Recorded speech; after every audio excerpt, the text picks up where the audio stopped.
Akira looked up, feeling slightly worried when he heard Yosuke's sound of surprise. He and Yosuke were in their Phantom Thieves disguises, and although the platforms they were standing on looked similar to the ones in the real world, the eerie, pulsing veins climbing the walls around them made it clear that they'd made it to the other world. Oh, so we really did make it to the rest area. He probably shouldn't have worded it like that. He didn't want Yosuke to realize that he hadn't been confident about the jump. Yosuke was oblivious, though. He ran inside the covered booth and set his umbrella down across the seats and ran back out with his sketchbook, clutched excitedly in both hands. Amused, Akira shook his head and also went to place his umbrella inside the booth. However, when he returned, he noticed a concerning change in Yosuke's expression. The excitement to draw that had been there a moment ago was replaced by a pensive sort of look. I knew you were thinking about something. As soon as the words left Akira's mouth, he bit his tongue and silently berated himself for being a hypocrite. There was something on his mind too. Earlier, before we left the attic, hugging his sketchbook to his chest, Yosuke glanced aside. I've been thinking, because I feel so at ease with you at your place. You ready to give up the dorm and move in to at LeBlanc? Akira asked, feeling stupidly hopeful. At first, Yosuke paused, looking surprised by the idea Akira proposed. Akira. He quickly regained his composure, sweeping the hair away from his face. No, no, that's not what I was thinking. As nice as that would be, I think it would be inappropriate for us to spend that much time together, considering our relationship. He should have known better than to open his mouth without thinking. Though, once Akira got over his embarrassment and thought about what Yosuke said for a moment, he began to realize what he was really saying. I guess I see what you mean. There's a lot in my schedule, and we're still figuring out who we are. If we spent all of our free time together, we wouldn't have to develop our time to develop ourselves. That's very mature of you. So then, what were you actually going to say? Wasn't there something else? Well, after we graduate, would you be opposed to finding a place with me? He asked nervously. When he didn't receive an immediate answer, he started gesturing wildly with one hand, spouting things to try to convince him. It, it would be purely symbiotic. It's much more economical for two people to share a place together. I would do everything with my ability to help out. So, they had been thinking about the same thing. He didn't want to leave Yosuke, and Yosuke didn't want to leave him. He was already thinking about their future together. I guess we'll have to wait and see what happens, Akira said. Stepping closer to Yosuke, he came to a stop when their toes were nearly touching. Right now, we're phantom thieves, but I wonder how long that will last. Pretty soon, we'll be third years, and even if we carry on, we're going to have to think about our lives in the real world. Moving forward together sounds nice. It was a very reassuring thought. The future felt uncertain ever since his arrest, but as long as he had Yosuke with him, there were other things he had to think about, things that were supposed to be important, but none of it seemed important enough anymore to make him loosen his grasp on the one who he'd found. A new priority was born inside him from his own conviction, the first he'd ever made for himself. He didn't care about what his parents would think about his decision, the same as it the same as he chose to help that woman. He was going to continue making his own decisions no matter how native or naive or foolish. I would love to eat your cooking every day, Yosuke said dreamily, his gaze distant as if deep in his imagination. Oh, but I do enjoy cooking. It's been so long since I've had the opportunity to cook for myself. Akira recalled him mentioning that once while they were working their way through the long and winding tunnels of Mementos, making small talk to distract themselves from the creepy noises outside of the Mona bus, Yosuke mentioned a penchant for cooking, though he admired that he couldn't cook if he couldn't afford it. I could buy the ingredients. You cook with them, Akira said. That sounds like a fair arrangement to me. I'll be looking forward to it. Thank you, Akira. His grateful smile was interrupted by soured by a memory. You see, when I lived with Sen when I lived with Madarame, I always made dinner. He'd give me a generous allowance for the groceries, so I buy the best ingredients and make magnificent spreads. But I was only allowed a small portion for myself. Hmm? But you're the one who made it. A terrible thought occurred to him.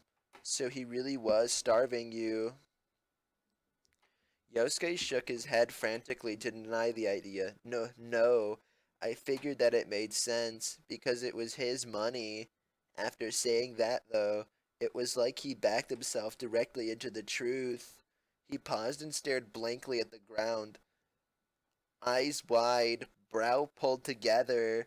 When he spoke again, his voice was quiet. He always bought me so many supplies, though. That was the sound of denial, an excuse for someone who didn't deserve defending. He'd be used to. Madarame provided Yosuke with all the tools he needed for making art, but only because he thought of Yosuke's art as his own property, not out of kindness or generosity or anything like that. The money he spent on him was simply a maintenance cost, the minimum to keep his personal art machine functioning. Just thinking about it was nauseating.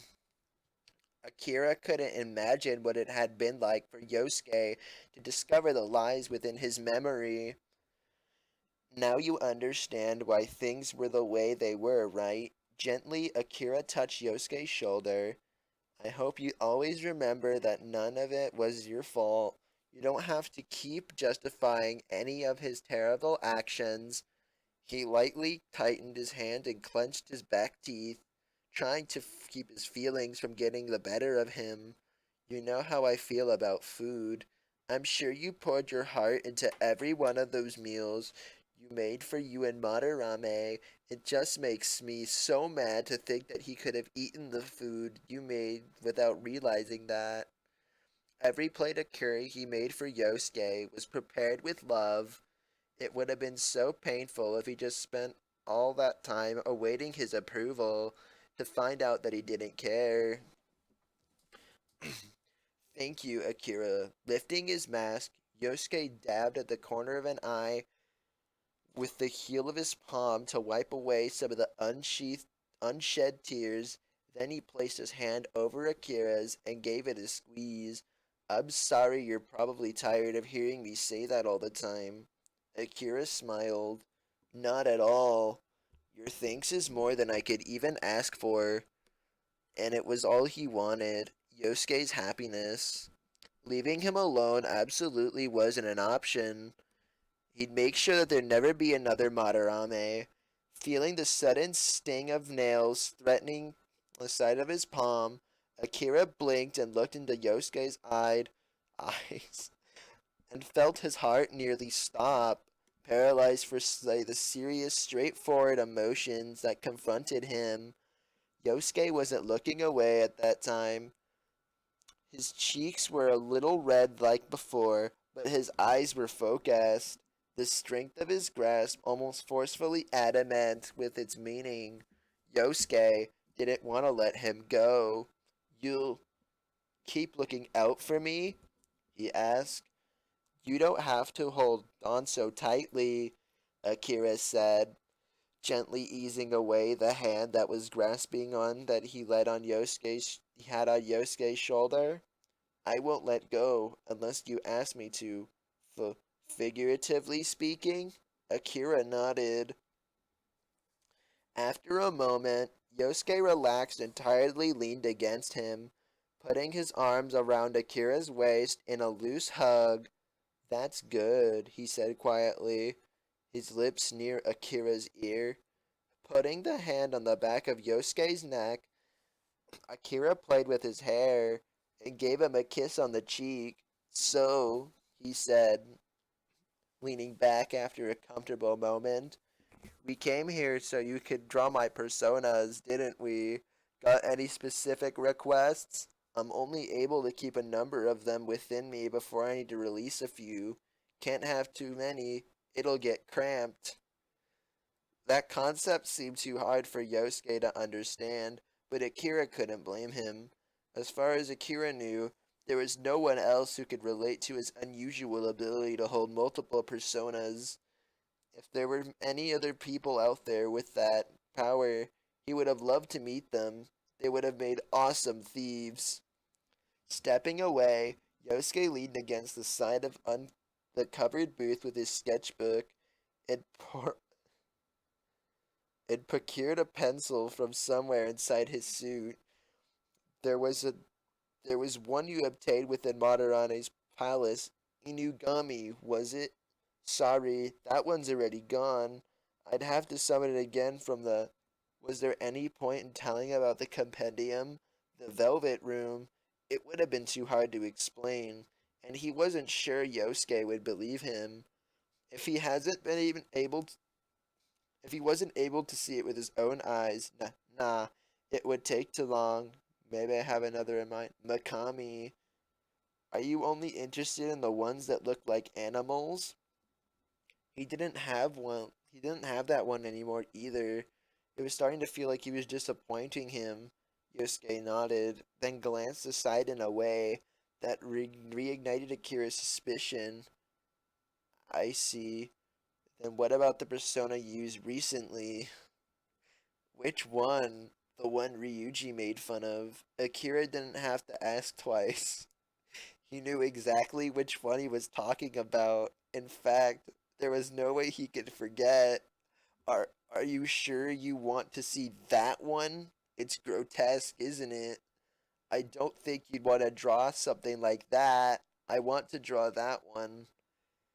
Akira closed his eyes. He knew he wasn't going to win, but he was going to try. I have another persona though. It doesn't have to be that one. How about a persona from the Priestess Arcana? Lovers and Empress are also very attractive. He'd make a trip to the Velvet Room if he had to, even if it was inconvenient. Arcana? Yosuke asked, holding the end of his pencil against the bottom lip curiously. Apparently, he hadn't explained to them that to them yet. There hadn't exactly been a reason for him to explain it though. They understood about things like weaknesses and ailments, but Arcana assignments didn't have a bearing on battles. That information was only relevant for performing fusions.